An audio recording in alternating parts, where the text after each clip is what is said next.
Assalamualaikum warahmatullahi wabarakatuh. Perkenalkan saya Nelusna dengan NIM 2102011032. Baiklah, di sini saya akan mempresentasikan tugas PPT saya yang berjudul Ileus Obstruksi, Konsep dan Asket. Di mana ini tugas Keperawatan Medikal Bedah 1 dengan dosen pengampu Ibu Nurse Inaniar Escape MCAT. Baiklah, yang pertama adalah definisi. Ileus obstruktif, ileus mekanik atau juga ileus dinamik adalah suatu gangguan jalannya isi usus atau fases yang disebabkan karena penyumbatan mekanis pada usus di mana terjadi penyumbatan total menutup atau sebagian parsial. Sumbatan biasanya disebabkan kelainan dalam lumen usus, dinding usus, atau di luar usus yang menekan atau kelainan vaskuler pada suatu segmen usus. Klasifikasi A. Berdasarkan kausa atau penyebab ileus dibagi menjadi 3.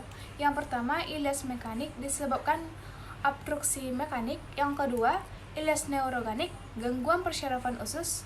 Yang ketiga, ileus vaskular, gangguan vaskularisis usus. Berdasarkan letak dibagi menjadi 2. Yang pertama, ileus letak tinggi, small bowel obstruction. Yang kedua, ileus letak rendah, large bowel obstruction atau kolon dan rektum. Berdasarkan sifat sumbatan dibagi menjadi 2. Yang pertama, simple obstruction, yaitu sumbatan tanpa disertai gangguan aliran darah. Yang kedua, structurated obstruction, sumbatan disertai gangguan aliran darah.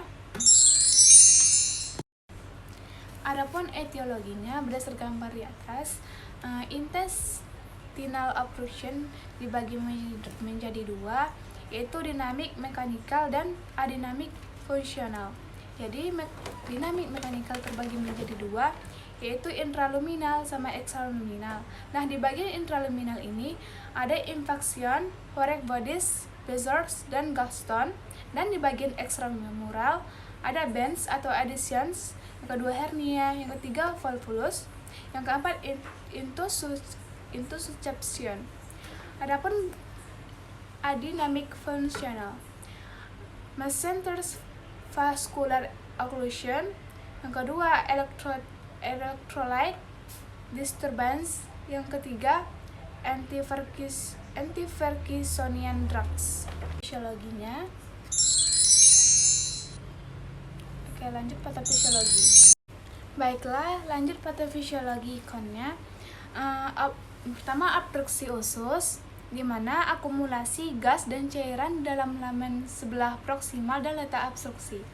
Nah, dia ini terbagi menjadi 2, yaitu distensi dan kehilangan H2O dan elektrolit.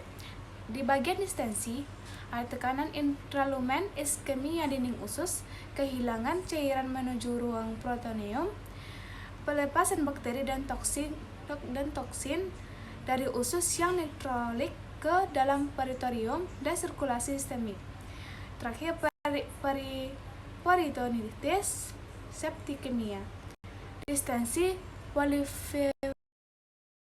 proliferasi bakteri yang berlangsung cepat dan menjadi pelepasan bakteri dan toksin dari usus yang nekrolik ke dalam peritoneum dan sirkulasi sistemik. Adapun di bagian kehilangan H2O dan elektrolit, adapun volume HCV dan shock dapatlah masalah keperawatannya, yaitu shock hipovolemik. Baiklah, kita lanjut ke modalitas. Yang pertama, adapun foto abdomen, polos 3 posisi, terlentang, sapien, erect dan LLD, USG abdomen, CT scan abdomen. Adapun gejala klinis ileus obstruksi, yang pertama, kolik perut hebat, menetap makin lama makin hebat. Yang kedua, perut membuncit, distensi, nyeri dinding perut, inspeksi, drum contour dan drum styphum. Yang ketiga, valvasi, kadang trabama tumor, hernia dan lain-lain. Keempat, perkusi, hipertimpani. Yang terakhir, auskultasi, metallic sound plus borbohygny sound, bising usus. Adapun letak tinggi SBO dan letak rendah LBO. Letak tingginya muntah hebat terus-menerus, kedua proyektil, ketiga warna hijau, kehijauan, yang keempat tidak kembung awalnya. Yang kelima, Blatus dan fases biasanya masa awal. Yang keenam, ABD fine terlokalisir di keram perut bagian bawah, epigastrium dan forium umbilical. Adapun letak rendahnya, muntah muncul belakangan distensi dulu baru muntah. Nah, yang kedua tidak proyektil, ketiga kembung, yang keempat muntah dan fases, dan kelima warna cair kecoklatan, yang keenam lower ABD krem, yang ketujuh krem konstipasi. Baiklah, lanjut ke gambaran radiologis ileus obstruksi. Letak tinggi, dilatasi di proksimal sumbatan, yang kedua distribusi di sentral, yang ketiga di proksimal ileocaecal junction, yang keempat kolaps usus di distal sumbatan, yang kelima penebalan dinding usus halus, yang keenam air fluid level pendek, yang ketujuh gambaran string of beads flare, yang kedelapan coil spearing appearance atau stack of coin appearance. Adapun letak rendahnya, dilatasi usus halus dan kolom proksimal sumbatan, distribusi di varivar, yang kedua sumbatan di kolom, yang ketiga kolaps usus di distal, yang sumbatan gambaran udara di rektum dan kolon sigmoid menghilang, yang keempat ada sedikit air fluid level pendek dan air fluid level panjang di kolon, yang kelima biasanya terlihat gambaran feses, gambaran udara kecil atau multiple, dan yang ketujuh terakhir gambaran Hausra. Baiklah, kita akan lanjut pada aspek ileus obstruksi. Yang pertama adalah pengkajian.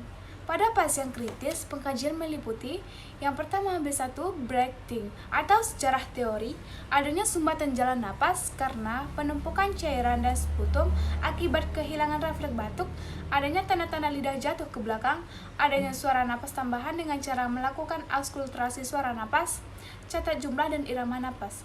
B2, blood atau sirkulasi. Kaji ada tanda-tanda peningkatan tik, yaitu peningkatan tekanan darah disertai peningkatan jumlah nadi serta peningkatan nadi. B3, brain atau persarafan. Kaji adanya keluhan nyeri kepala hebat. Periksa adanya pupil unilateral, observasi tingkat kesadaran. B4, bladder. Kaji adanya tanda-tanda inkontinensia urin akibat ketidakmampuan untuk mengendalikan kandung kemih karena adanya kerusakan kontrol motorik dan postular.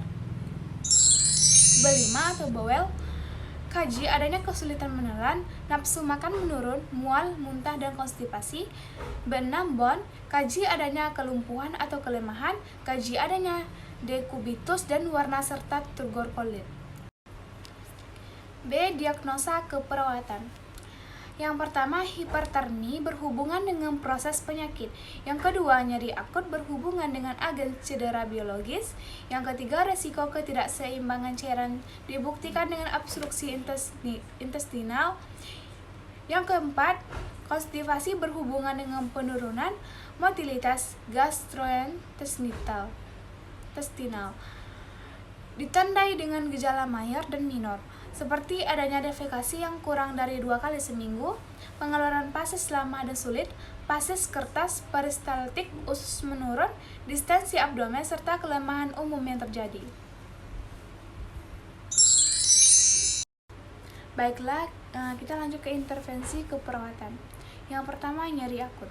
Berhubungan dengan agen cedera fisiologis, tindakan keperawatan secara teori, yakni mengkaji karakteristik nyeri, durasi, frekuensi, intensitas, memberikan posisi nyaman, mengajarkan teknik non-farmakologis, hingga pemberian analgesik jika diperlukan. Dalam tinjauan kasus ini, tindakan yang diberikan pada pasien adalah melakukan pengkajian terhadap rasa nyeri yang dirasakan, mengkaji karakteristik nyeri, durasi hingga intensitas, tidak lupa pula diberikan edukasi cara mengurangi nyeri, mengajarkan teknik non-farmakologis, dan berkola dengan dokter untuk pemberian analgesik. Lanjut. 2. Resiko ketidakseimbangan cairan dibuktikan dengan obstruksi intestinal.